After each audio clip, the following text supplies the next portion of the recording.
The teachings of Baba Tajuddin. This shop of spiritual wisdom spread by me is such that the more you acquire from it, the nearer you would be to the divine self. A perfect saint lives in his teaching. In this chapter, we shall note some of his teachings to spiritual aspirants.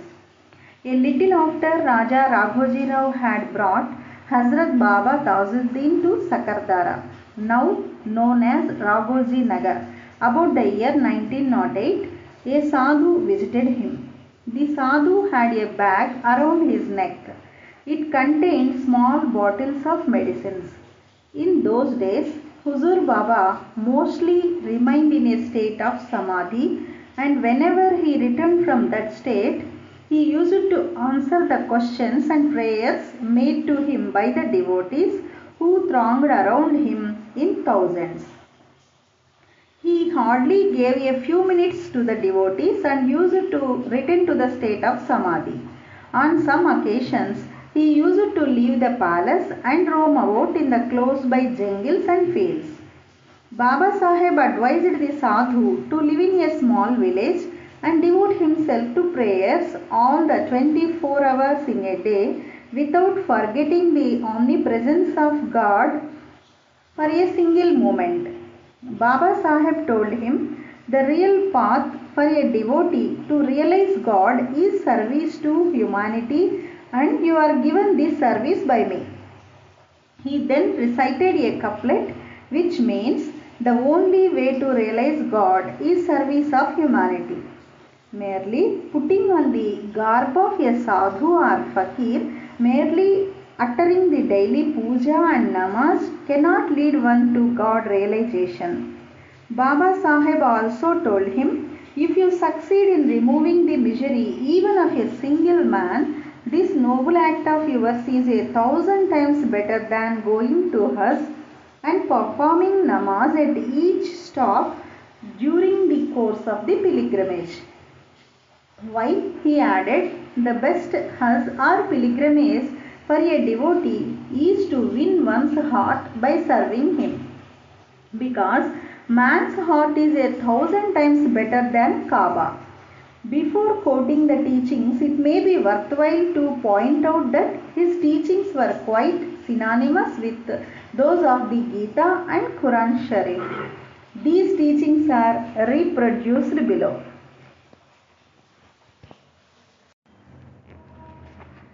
An Arab saint came to Baba Saheb in 1920 at Sakardara to receive his blessings.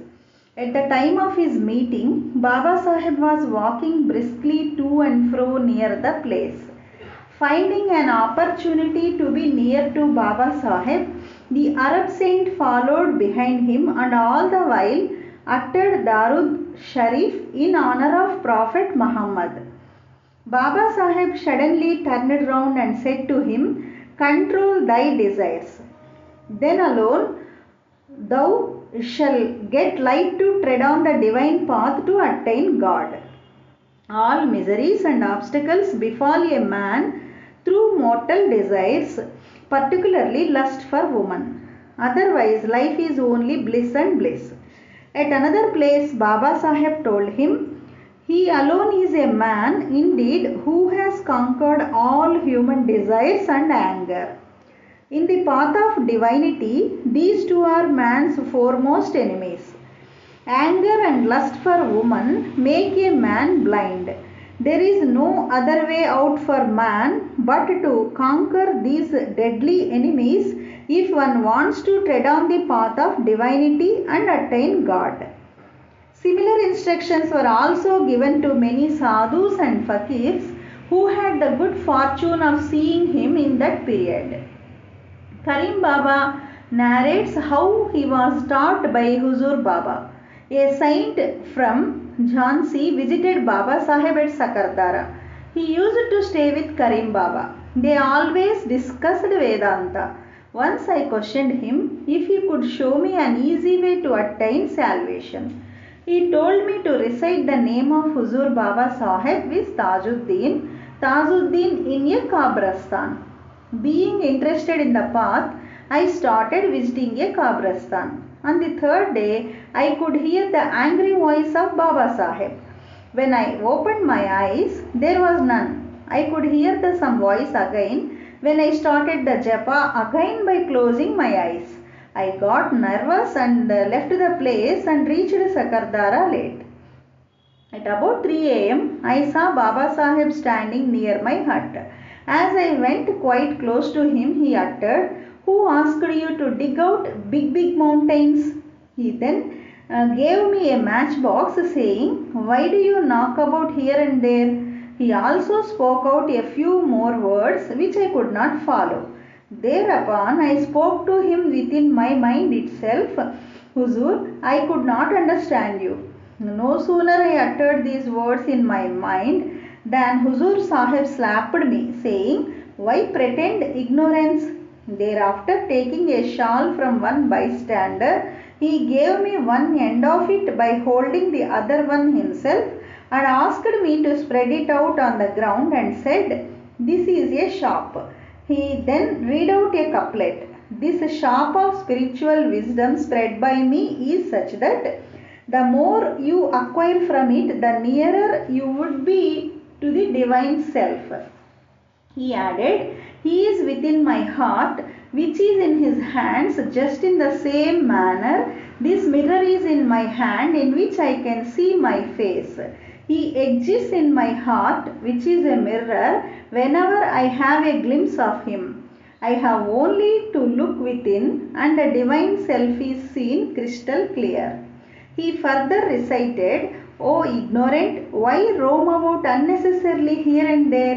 The mirror you carry within you carries the beloved in it, and thou art the earthen cup, thou art the potter, thou art the soil of which the cup is made, thou alone drinketh of that cup, and thou alone purchaseth the earthen cup, and then thou alone destroyeth the cup and departeth."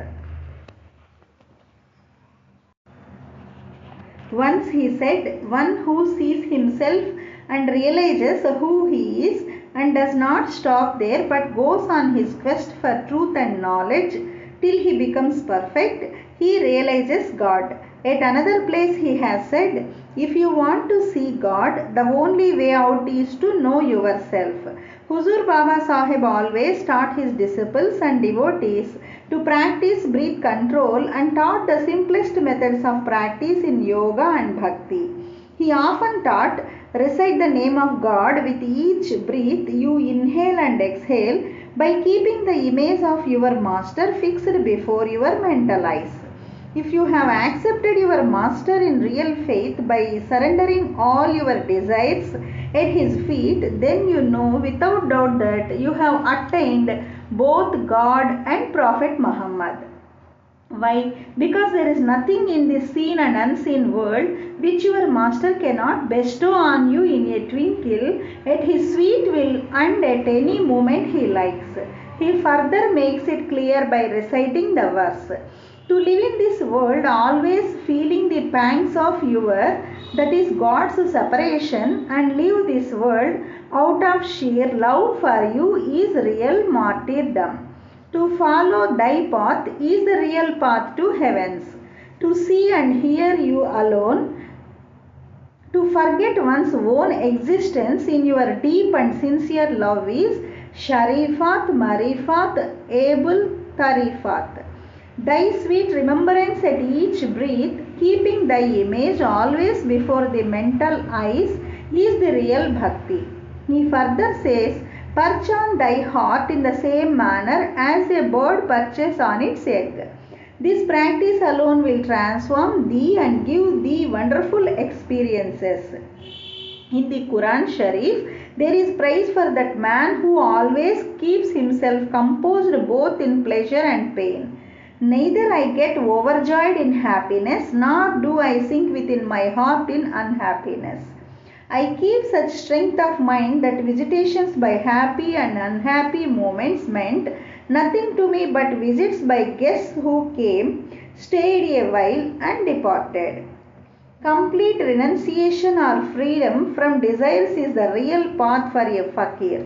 If you surrender yourself at the feet of God in this way and solely depend on His will, then rest assured, He will take care of you in all respects and bestow on you everything on earth and heaven, irrespective of whether you crave for them or not. Om Santihi, Santihi, Santihi.